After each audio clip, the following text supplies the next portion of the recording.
छुटा जी तो कैला रंगदारी रे घर चढ़ के मारबो बरियारी रे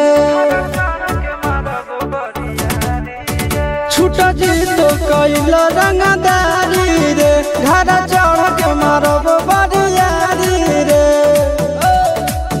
तोरा बापू के न तोरा दादा के चिन्हबो बेटा सब गोली मारबो ताएगो गिनबो तोरा बापू के न तोरा दादा के चिन्हबो बेटा सब गोली मारबो ताएगो गिनबो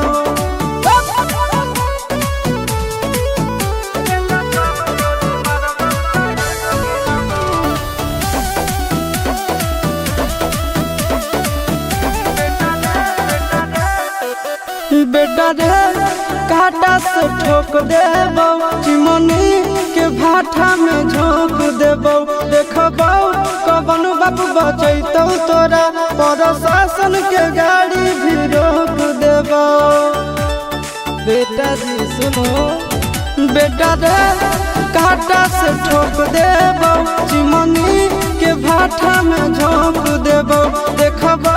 कवन बाप बचैतौ तोरा प्रशासन के गाड़ी भी रोक देबो तोरा जैसन के हम खड़े खड़े गिनबो बेटा सब गोली मारबो ताएगो गिनबो तोरा बाप के न तोरा दादा के चिन्हबो बेटा सब गोली मारबो ताएगो गिनबो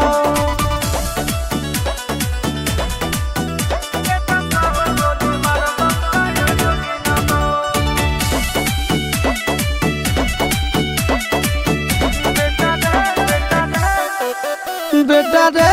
दौड़ा के बाजार में मारबो गोली तोर कपार में रंगदारी जे करम भी बिहार में गड़ देबो गंगा जी किनार में इतना मार पड़तो न बेटा बेटा रे दौड़ा के बाजार में मारबो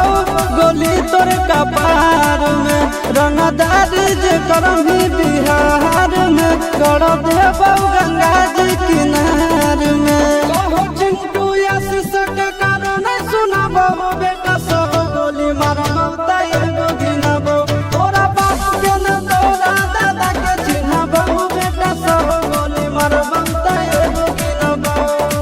मारत मारत पिछुआरा लाल कर दे बेटा ध्यान से बाप इधर है।